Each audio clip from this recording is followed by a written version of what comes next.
Sorry for the delay on the video, everyone. I was too busy losing challenges. This is the work of a paranoid schizophrenic. Uh-oh. So as you could tell by the video name, this video includes some technology which I think more people should use, as well as some things that I made. So to start off with, what is an IMU? Simply put, the definition of an IMU, and it stands for Inertial Measurement Unit, is just a set of accelerometers, as well as gyroscopes, which measure direction and speed. What this results in is the ability to know where you are and where you were. Pretty basic. Now, how do you do this in game? Well, pretty simple actually. First, you need to make sure that the orientation is consistent. If your orientation is not consistent, then that means if you're looking in one way and spawn in versus looking in another way and spawn in, you'll get two different results. And I'll get into the many uses of IMUs later in the video.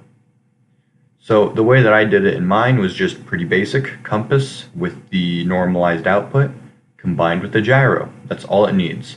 It does mean that it does take a second to spin into the correct direction since the signal isn't that strong from the compasses, but it's good enough. And the second part of an IMU after rotation is direction, movement. And that can be pretty easily done using speed sensors on measure and feeding that into an accumulator. And that gives you exactly how far you've moved from your last position. Why does this happen is pretty simple. Speed sensors set with the measurement output your current speed. Speed is just position over time. And what does the accumulator do? It adds stuff up over time. So basically you have something that's position over time multiplied by time. The time simply gets canceled out, so all you have left when you run the speed sensor through measurement into an accumulator is your position. And yeah, that's pretty much all it takes to make a basic GPS system to be used in pretty much any creation. It's pretty small as well. The version that I have has a few other requirements. For example, this version must be stabilized. Why? Well, because just like the orientation with the compass, the angle also needs to be correct. Otherwise, it's accounting for up and down motion. This one is specifically set up to only account for going north, east, south, or west, and not any other direction. So, not up and down. And the other reason why mine is a little bit more bulky is because I have doubled up on speed sensors. The reason is not just redundancy, although it is to a degree, but rather because when it is rotating, when it first spawns in, I want to cancel out that rotation. So if you look at one side of the IMU, you'll see that I have speed sensors facing one way. If you look at the other side, you'll see I have speed sensors facing the other way. So when the whole thing spins, those two cancel out. So that's pretty much the core IMU. And as you can see, here's a demo of it functioning where I speedrun a loop around the island and loop it multiple times, and as you can see, I spawned it in on the runway in the green circle, and when I come back to the green circle, the IMU reads that I have moved 0 from my position. It's not perfect, there's a little bit of drift, nor am I perfect at piloting, so it's not like I can get it to the exact same location, but it is very effective, and it does give a very accurate answer. And frankly, I just think that this is a really cool piece of tech, and I feel like more people should use it.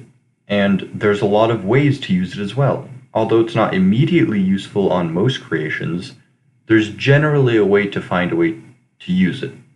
For example, on the Trailmakers Discord, Bennerboss, I don't know if I'm saying that correctly, submitted this creation to the PvP 2025 thing.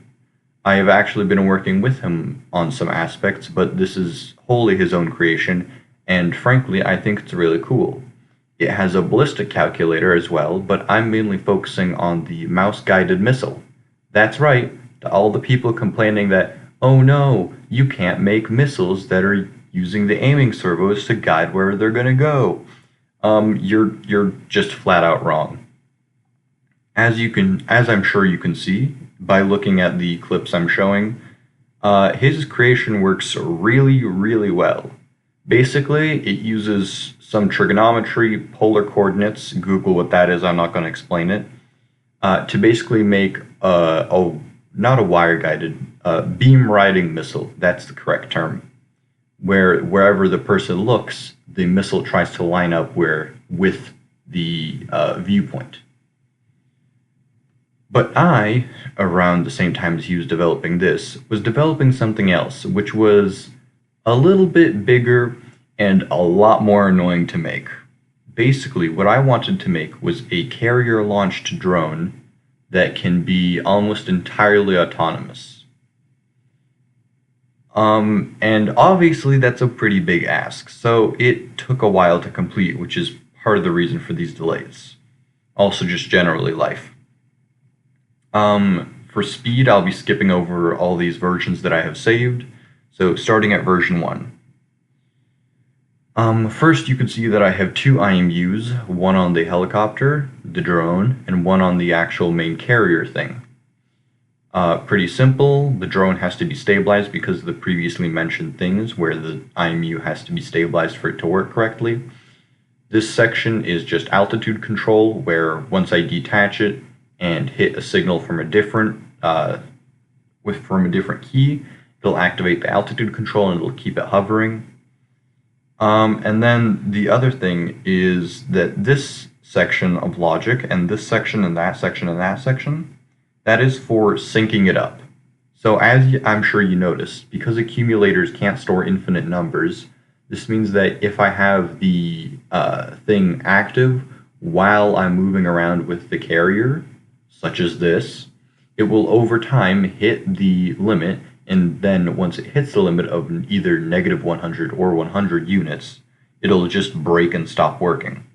So the solution that I came up was when the helicopter has landed and when it's on the carrier, using this system, I reset the values to 0 in both the accumulators. Well, all 4 of the accumulators, 2 on the carrier, 2 on the helicopter drone. Basically, if the signal is positive, I subtract until it hits 0. If it's negative, I add until it hits 0.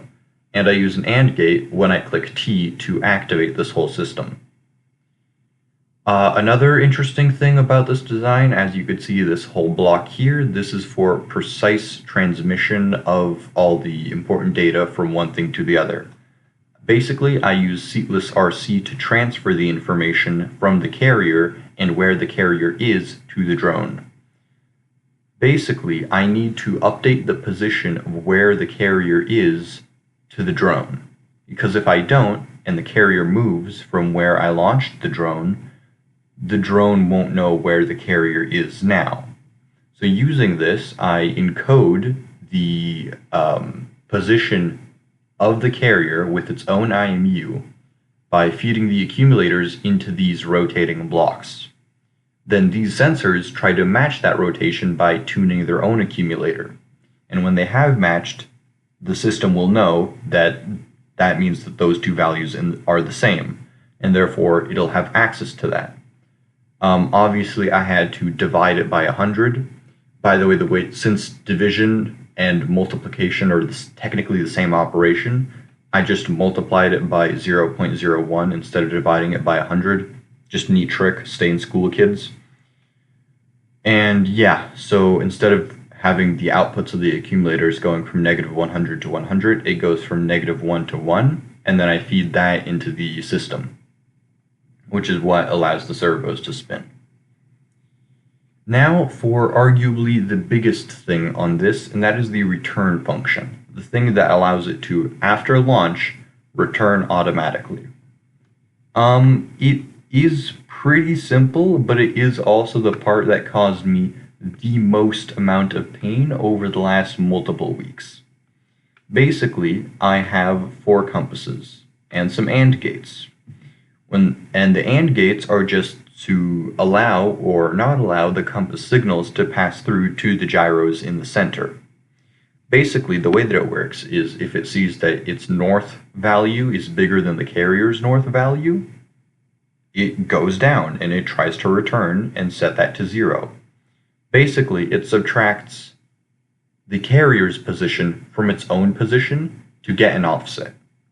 That offset is then measured to see if it's positive or negative along both axes, and then depending on if it's positive or negative along each axis, it activates different compasses to make it turn in the relevant direction.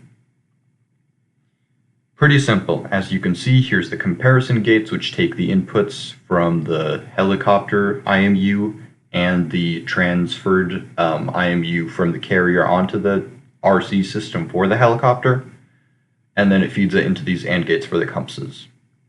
The problem that I was having is, as you can see, this thing wiggles when it tries to return. That is there, and that is the result of a week straight of pain and suffering. Basically, on the diagonals, the last 90 degrees didn't mix correctly. So if it was pointing directly opposite of where it was supposed to go, it just broke. So basically, my wonderful solution was, if the last 90 degrees don't work, just get rid of the last 90 degrees. That's why all the compasses are set to 270 degrees. And then I added the wiggle system to basically make it go in one direction then the other, to leave that little gap where it loses control. So if it accidentally falls into it, it'll lose control from the compasses and just randomly wiggle until it leaves it, instead of completely breaking. I'm aware that there were much smarter solutions. I, however, was starting to lose my mind and just wanted out of here. So yeah, that's the vast majority of the programming code and how it works. The 1.5 version of the helicopter is just the same thing, but shrunken down, smaller, placed vertically, and just save on complexity. The biggest issue I still have with this when I finally submitted it for the build challenge, for the PvP build challenge, was that the deceleration doesn't work. Basically, the thrust forwards is supposed to cut out completely once it gets close to the carrier, so it could just glide in for a landing. That doesn't really work. So then, along with that, in the last second, I also added reverse thrusters. That also doesn't work. So it just doesn't slow down, and I don't know why. But yeah, as you can see, here's the final carrier. Here's footage of it working very well. Not perfectly, but definitely good enough. So yeah, go out there and create. Go find interesting creations and try to implement new and interesting technologies to innovate. Because what's the point of building something if you aren't building something interesting and worth looking at? And in my eyes, that includes technological innovation inside of the creation, not just if it looks pretty. And that's about it for the video. Channel updates. Next video is going to be about PID controllers, because I don't think anyone actually understands what the term means, and it's really starting to get on my nerves. Not that I do either, because I just read a Wikipedia page on it, and that's the source of all my information on it. But potato, it's still more than what I see people claiming on YouTube when they say, "Oh, I've built a PID controller." Not to say that all of them are false. It's just a lot simpler and a lot less complicated than people make it out to be. So I just kind of want to demystify the concept of a PID controller. Yeah, I've not been posting videos because, build challenge, this thing hasn't really been working, and it's an absolute pain because, the godforsaken programs that I use to model the way that the compasses interact using math equations, I should have been using a mod instead of polar coordinates as a visualization, which kind of threw me off. Potato. I think that's everything important I needed to say. Yeah, expect delayed uploads for quite a while, honestly. I'm still trying to do weekly uploads, but combined with a distinct lack of things to do and a distinct presence of things that I have to do outside of YouTube, makes it quite hard. So yeah, goodbye everyone. See you probably in a month, knowing my schedule.